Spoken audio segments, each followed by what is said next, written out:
Praise the Lord. आप सबको जय मसीह की। मैं परमेश्वर का धन्यवाद देता हूं आज की सुबह दिखाने के लिए।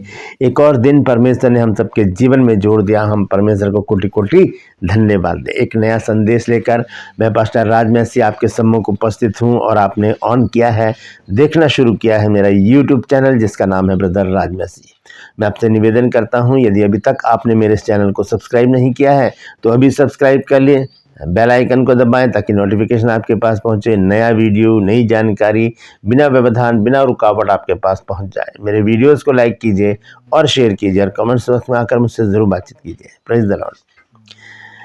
आज का जो संदेश है वो बहुत महत्वपूर्ण है और आज का संदेश है गलत आदतों के विषय में। गलत आदतें बहुत सारी होती हैं मनुष्य के अंदर और उन आदतों से हम कैसे छुटकारा पाएं, क्योंकि हम चाहे बच्चे हों, चाहे हम जवान हों, चाहे हम बुजुर्ग हों, हमारे अंदर कोई ना कोई ऐसी गलत आदत होती है जिससे ना तो हम खुद प्रसन्न होते हैं, ना जिन्हें पता होता है हमारी आदतों के बारे में वो प्रसन्न होते हैं और ना ही परमेश्वर प्रसन्न होता है। तो फिर ऐसी आदतों को हम क्यों उसको अपना अभिन्न अंग बना रखा है?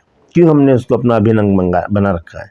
हम इन आदतों से छुटकारा पाना पड़ेगा और इसको छुटकारा पाने के लिए आज मैं आपको 4 पॉइंट बताने जा रहा हूँ। चार टिप्स हैं। अगर इनको हम अपना लें तो हमारे जीवन से सारी गंदी आदतें चली जाएंगी, जिनमें सबसे बड़ी गंदी आदत है व्यभिचार, और उसको हम हस्त मैथुन से भी जोड़ सकते हैं। तो आज इस विषय पर बातचीत करेंगे, तो बने रहिए मेरे साथ, पूरा संदेश सुनिए और इसे शेयर कीजिए ताकि और भी लोग इन बातों को जान सकें। Praise the Lord. ट्रू प्रश्न में आज का सवाल है आपको बताना है कि किस वेश्या का नाम प्रभु यीशु मसीह की वंशावली में आया है। जानते हैं तो कमेंट्स में लिख दीजिए, नहीं तो डिस्क्रिप्शन में आपको इस सवाल का जवाब मिल जाएगा। Praise the Lord. और यदि आप चाहते हैं हमारे बाइबल स्कूल से 1 साल का कॉरेस्पॉन्डेंस कोर्स करना, बाइबल कोर्स है 1 साल का है और आपको घर बैठे ये पुस्तकें हम भेजेंगे, घर बैठे आपको एक कोर्स करना है। 1 साल का कोर्स है, मामूली सी फीस है। अगर आप चाहते हैं तो इस नंबर पर मुझे व्हाट्सएप मैसेज करके लिखिए कि मुझे BBS कोर्स करना है। BBS मतलब बेसिक बाइबल स्टडी। आपके बेस को मजबूत करेगी और आप अपने चर्च के लिए एक मजबूत खंभा बन सकते हैं। Praise the Lord. आइए एक छोटी सी प्रार्थना करते हैं, उसके बाद आज के वचन में चलेंगे। प्रभु जी, मैं धन्यवाद देता हूँ आज की शोभा दिखाने के लिए और विनती करता हूँ प्रभु आज के वचन को भी शेयर करने में मेरी मदद सहायता कर। मेरे होठों को, मेरे दिल दिमाग को छू कर ब्लेस कर। मेरी आत्मा, मेरा शरीर तेरे ही कब्जे में रहे प्रभु जी, ताकि बोलने वाला मनुष्य नहीं मिलकर तेरा आत्मा हो। जितने भी लोग इस वचन को देख रहे हैं, सुन रहे हैं, उन सब पर मैं तेरी आशीष बोलता हूँ। हर एक को आशीषित कर, हर एक की रोग, बीमारी, चिंता, परेशानी को अपने सामर्थ्य नाम के द्वारा दूर कर दे। प्रभु यीशु नासरी के नाम से मांगता हूँ, आमीन। तो आइए आज के संदेश को हम शुरू करेंगे। संदेश है कि बुरी आदत से छुटकारा कैसे पाएं। और बुरी आदतें तो बहुत सारी होती हैं, जैसे कि चुगली करना, बुराई करना, व्यभिचार करना और बहुत सारी बातें हैं जो हम जानते हैं। हम अपने विषय में अच्छी तरह से जानते हैं हम कौन सी बुरी आदत में लिप्त हैं। ख़ास तौर से मैं आज हस्त मैथुन के बारे में बात करूंगा।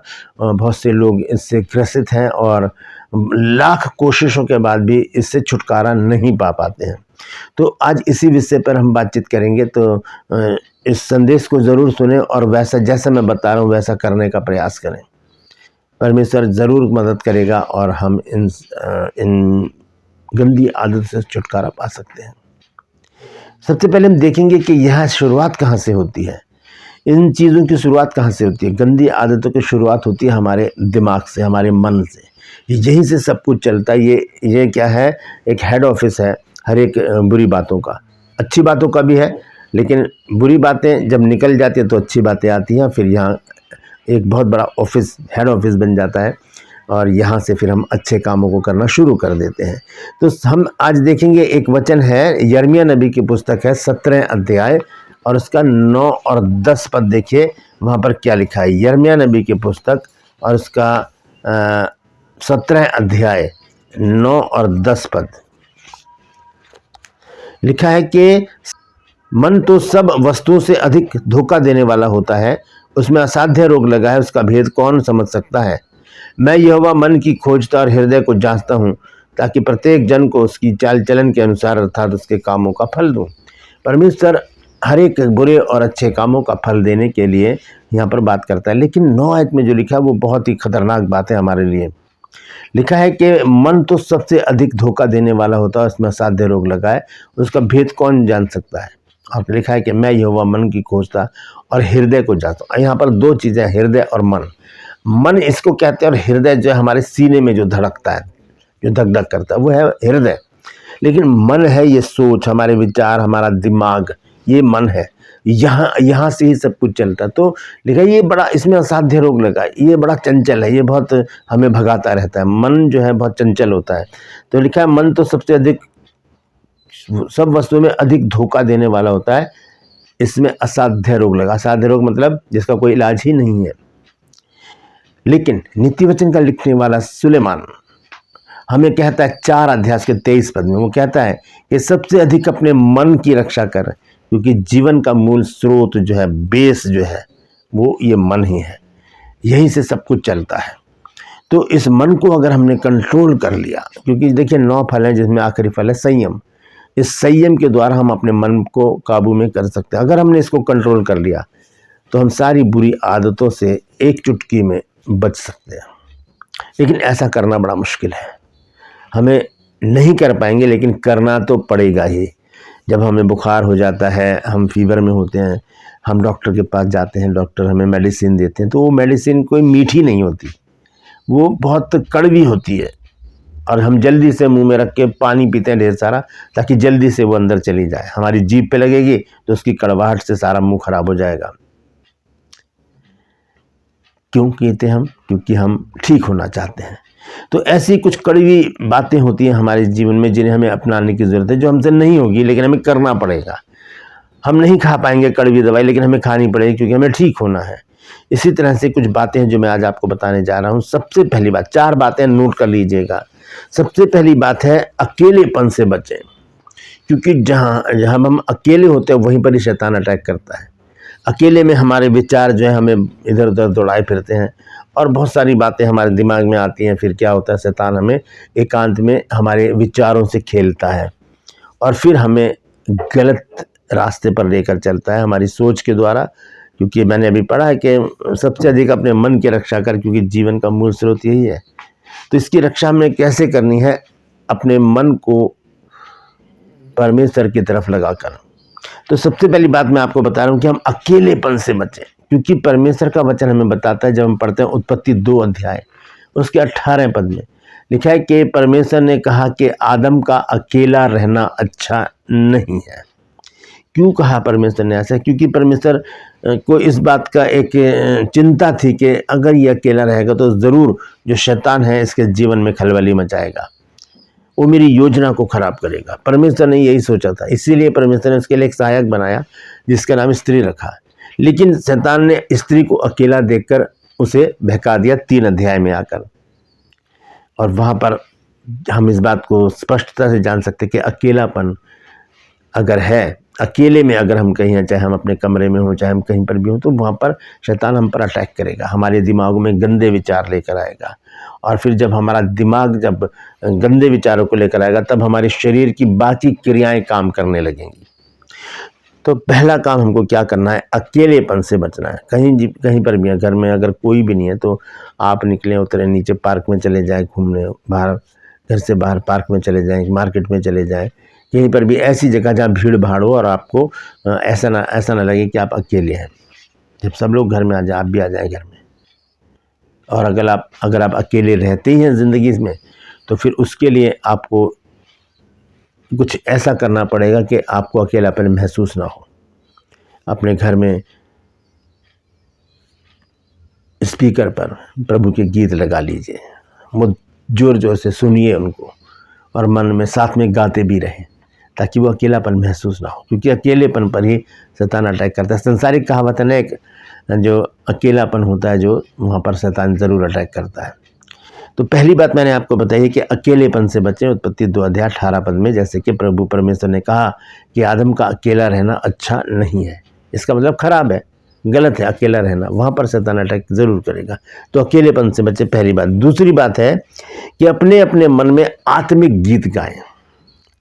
अपने मन में आत्मिक गीत गाते हैं। जब हम अपने मन में आत्मिक गीत गाएंगे तो व्यर्थ की बातें हमारे जीवन में नहीं आएंगी। इफिसियों 5 अध्याय जब हम पढ़ते हैं और उसका 9 पद, तो 19 पद। तो देखिए वहाँ पर संत पौलुस ने क्या कहा है। यहाँ लिखा है, और आपस में भजन और स्तुति गान और आत्मिक गीत गाया करो और अपने अपने मन में प्रभु के सामने गाते और कीर्तन करते रहो। अपने अपने मन में, ये मन में जो व्यर्थ की बातें आती हैं इसलिए आती है क्योंकि ये खाली रहता है। इसको परमेश्वर की गीतों से भरे और मन में गाते रहें या जोर जोर से गाएं। अगर कोई रोक टोक नहीं है तो जोर से गाइए आप। आपका मन जो है वो डेड हो जाएगा, सिर्फ जुबान काम करेगी। जब हम मुंह से बोलते हैं तो हमारी सोच काम नहीं करती।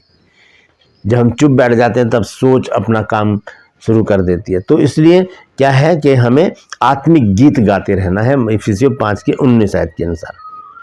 तीसरी चीज़ है, वचन को अपने हृदय में रखें। सुबह एक वचन पढ़ें और उसे अपने हृदय में रखकर उस पर विचार करते रहें कि परमेश्वर ने क्या कहा था, और उसे लिखें, कॉपी पर लिखें। और एक चैप्टर ले लें और एक चैप्टर या एक पेज बाइबल का लें और एक रजिस्टर ले लें, उस पर उसको लिखें, उस वचन को लिखें, उसे निरंतर लिखते रहें, रोज लिखें, एक पेज रोज लिखें, चाहे कितनी ही रजिस्टर आपको भरने पड़े। क्योंकि ऐसा करने से वचन जो आप लिखेंगे वो आपके दिमाग में जाएगा, वो आप भूलेंगे नहीं कभी भी। लिखते रहिए, लिखते रहिए, लिखते रहिए। शुरू कीजिए, उत्पत्ति से नहीं शुरू कर पाए तो मत्ती से शुरू करें। नया नियम, लिखें, एक चैप्टर रोज लिखें या एक पेज रोज लिखें। तो ये वचन जो है वो हमारे जब हृदय में रहेगा, हमारी नज़रों में रहेगा, तब शैतान हम पर अटैक नहीं कर पाएगा। हम इस व्यभिचार से बचे रहेंगे। हम अस्तमैथुन की जो गंदी आदत है और भी जो दूसरी आदत है उनसे हम बचे रहेंगे। भजन संहिता 119 अध्याय और उसके 11 पद में लिखा है कि तेरे वचन को मैंने अपने हृदय में रख छोड़ा है कि मैं तेरे विरुद्ध पाप ना करूं। तो वचन जो है हमें इन पापों से छुटकारा दिलाता है, हमें इन पापों से बचाता है और हम गलत बातों से दूर हो जाते हैं। जब वचन को हम जानेंगे तो वचन तो पवित्र है, हम जानते हैं कि ये तो परमेश्वर के से संबंधित बातें हैं, तो हम कोई गलत काम करेंगे ही नहीं। जब हम अपने मन में, अपने हृदय में, अपने दिल में हम जब वचन को रखेंगे, तो लिखा है कि मैंने तेरे वचन को अपने हृदय में रख छोड़ा है कि मैं तेरे विरुद्ध पाप ना करूं। अपने हृदय में रखें वचन को, समझें कि परमेश्वर व्यभिचारियों के लिए स्वर्ग में जगह नहीं है। यह है तीसरी बात। चौथी बात है, अच्छे लोगों के संपर्क में रहें। अच्छे लोगों के संपर्क में रहें, क्योंकि बाइबल हमें बताती है 1 कुरिन्थियों 15 अध्याय के 33 पद में कि बुरी संगति अच्छे चरित्र को बिगाड़ देती है। ये पक्की बात है, बाइबल में लिखी है। और अगर हम इसको दूसरी तरह से पढ़ें तो ऐसे भी कह सकते हैं हम कि अच्छी संगति बुरे चरित्र को सुधार देती है। तो क्यों ना हम अच्छे लोगों की संगति करें, उनके संपर्क में रहें, फ़ोन पर उनसे बातचीत करते रहें, व्हाट्सएप पर उनसे बातचीत करते रहें और उनसे मिले जाकर अच्छे लोगों से, जिनके बारे में हम जानते हैं कि इनके साथ ये अच्छे लोग हैं, इनमें कोई बुराई नहीं है, ये अच्छी बातें हमें सिखाते हैं, हमारी अच्छी काउंसलिंग करते हैं, हमें बहुत अच्छी बातें सिखाते हैं। उनके संपर्क में रहें, उनसे बातचीत करते रहें, तब जाकर हम इन गलत आदतों से बच सकते हैं। ये बहुत महत्वपूर्ण बातें हैं जो मैंने आपको बताई। सबसे पहली बात मैंने बताई कि अकेलेपन से तो आपको बचना पड़ेगा। यहीं पर ही अटैक करता है शैतान। जब अकेला देखता, हव्वा को अकेला देखा, अटैक कर दिया। दाऊद को अकेला देखा जब वो छत पर घूम रहा था। सब लोग तो लड़ाई करने चले गए युद्ध में, लेकिन वो अकेला टहल रहा था छत पर। तो उसने क्या, शैतान ने उसके मन में व्यभिचार की आत्मा डाल दिया। उसने एक स्त्री को देखा जो बहुत सुंदर थी, वो नहा रही थी, और उसके नंगेपन को देखकर व्यभिचार उसके अंदर आ गया। तो अकेलापन जो है वो हमारे लिए दुश्मन है, हमारा शत्रु है। उसको हमें अपने जीवन से दूर करना पड़ेगा। दूसरी बात, मन में आत्मिक गीत गाते रहें। तीसरी बात, वचन को अपने हृदय में रखें। रोज सुबह एक वचन पढ़ें और उसको हृदय में रखकर उस पर मनन करते रहें। और मैंने बताया कि आपको लिखना भी है, लिखना है वचन को। रजिस्टर ले आए, एक बहुत सस्ते रजिस्टर भी आते हैं, मोटे रजिस्टर होते हैं, रफ कॉपी की तरह। उस पर आप लिखें, एक वचन, एक अध्याय रोज लिखें, एक पेज रोज लिखें। और आखिर में अच्छे लोगों की संगति करें, जो अच्छे लोग हैं, प्रभु के लोग हैं, जो अच्छी शिक्षा देते हैं, जो अच्छी काउंसलिंग करते हैं, जो अच्छी बातों में उकसाते हैं, उनकी संगति करें। क्योंकि बाइबल हमें बताती है बुरी संगति अच्छे चरित्र को बिगाड़ देती है।